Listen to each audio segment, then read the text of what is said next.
ACT Wazalendo kwa kuchukua uongozi mbali na kuwa ni chama cha siasa, lakini uongozi wa kijamii kwenye jambo hili ambalo likumba taifa letu. Nchi yetu ipo kwenye msiba, na kwa mara ya mwisho tangu mwaka 1907 mwaka 2025 nchi imeshuhudia mamia ya Watanzania wakiuliwa bila sababu za msingi na bila uwajibikaji wowote mpaka sasa hivi. Nimefuatilia kwa makini hotuba ya mwenyekiti Othman, lakini napenda nianze na swala la uchaguzi. Kwa nini tumefika hapa? Kwa mara ya kwanza tangu mwaka 1985 Bunge la Jamhuri ya Muungano wa Tanzania kwa makusudi kabisa mwaka 2024 na mwaka 2025 likaenda kutunga sheria ya kuharibu uchaguzi. Zikatungwa sheria mbili. Ikatungwa sheria ya tume ya uchaguzi. Jambo la tume ya uchaguzi ni jambo la kikatiba, linapatikana chini ya ibara ya 74 ya katiba ya Jamhuri ya Muungano wa Tanzania. Na moja kati ya jambo muhimu kwenye katiba chini ya ibara hiyo ni kwamba jina la tume ya taifa ya uchaguzi ni la kikatiba, sio la kisheria. Ukienda kusoma leo tume ibara 74, tume ya uchaguzi ya Tanzania inaitwa Tume ya Taifa ya Uchaguzi. Lakini bunge likaenda kutunga sheria mwaka 2024 ikatuletea kitu kinachoitwa Tume Huru ya Taifa ya Uchaguzi, kitu ambacho kwenye katiba hakipo. Kitu ambacho kwenye katiba hakipo. Kwa hiyo kuanzia pale tulishaanza kutengeneza indication ya kwamba tukifika mwaka 2025 hakuwezi kukaa kuna uchaguzi kama mzee alitangulia kusema hapa, kwa sababu hatuna tume. Ibara ya 64, ibara ndogo ya 5 ya katiba ya Jamhuri ya Muungano wa Tanzania inasema sheria yoyote ya bunge itakayotungwa kwa kukiuka katiba, hiyo sheria inakuwa ni batili kuanzia siku inapotungwa. Kwa maana hiyo tunaingia kwenye uchaguzi mwaka 2025. Hatuna chombo mahususi cha kikatiba ambacho kingeweza kutuhakikishia sio tu kuwa na uchaguzi, lakini uchaguzi huru, wa haki na unaoaminika. Tumeingia kwenye uchaguzi ambao hausimamiwi na chombo chochote kilichopewa mamlaka kikatiba kufanya hivyo. Ndio maana hayo yakatokea. Watu hawakuenguliwa kwenye uchaguzi kwa bahati mbaya, wameenguliwa kwa makusudi, kwa sababu kulikuwa hakuna chombo kinachoweza kuratibu kwa mujibu wa sheria na kwa mujibu wa katiba. Na mpaka ninavyozungumza hapa hatuna hiyo tume.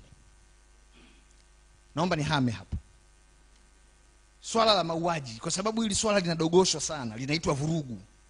Kwenye sheria Profesa Shivya anajua kwamba inapotokea makosa mengine madogo madogo yakachanganyika na kosa kubwa la mauaji, basi yale makosa madogo yote yanafutika, linabaki kosa moja la mauaji, kwa sababu adhabu yake ni kubwa kuliko makosa mengine.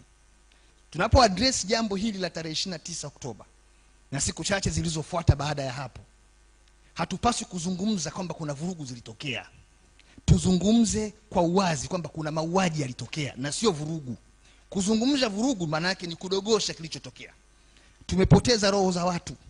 Mimi ninapozungumza kwenye jimbo langu la Kivuli walikufa watu 17 ambao nilishiriki kwenda kuwalipia gharama za mazishi kila familia. Alafu leo wakitusikiliza tunasema vurugu za Oktoba 29, tunaunda na tume ya kuchunguza vurugu. Nilipopata nafasi ya kwenda mbele ya tume niliwaambia msiende kuchunguza vurugu, kwa sababu swala la vurugu lilishashughulikiwa kisheria. Walikamatwa watu wakapelekwa mahakamani, zaidi ya vijana 700 nchi nzima walishtakiwa kwa uhaini, kwa sababu waliambiwa walikuwa wanataka kupindua serikali.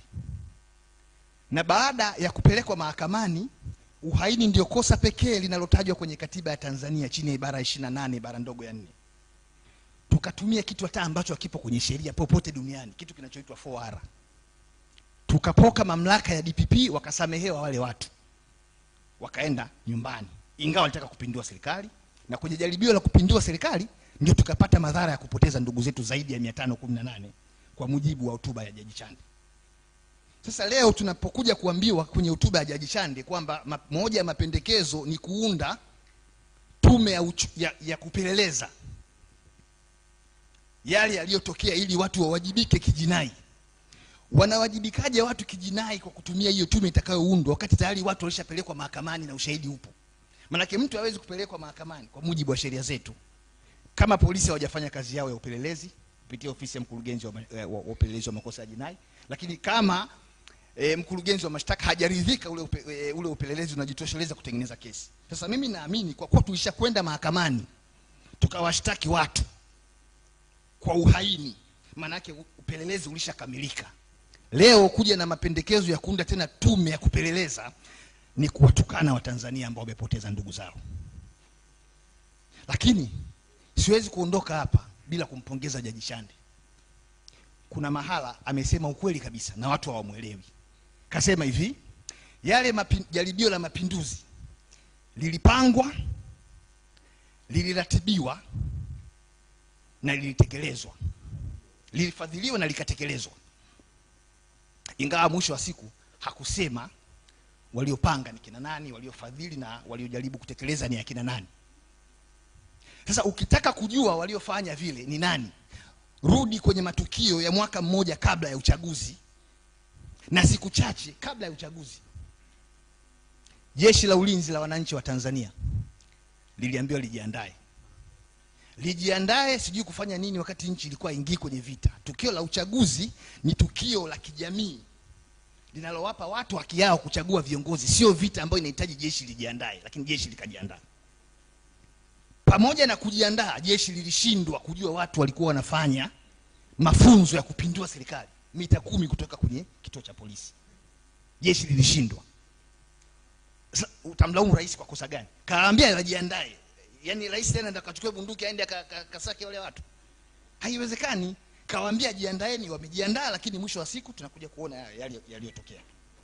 Lakini wameambiwa, rais amewaambia hakutakuwa kuna maandamano. Maandamano pekee yatakayotokea siku hiyo ya tarehe 29 Oktoba ni maandamano ya kwenda kupiga kura. Rais katuhakikishia usalama kabisa. Lakini tumeona watu wanauliwa. Na tunaambiwa nguvu iliyotumika ilikuwa ni nguvu stahiki kabisa. Ndio maana nikasema haya mambo haya tunahitaji sana neema ya Mungu. Sababu vinginevyo tunaweza tukatoka hapa tumechanganyikiwa kabisa ukiunganisha sequence of events na kauli zilizokuwa zikitolewa hapo kabla. Mwisho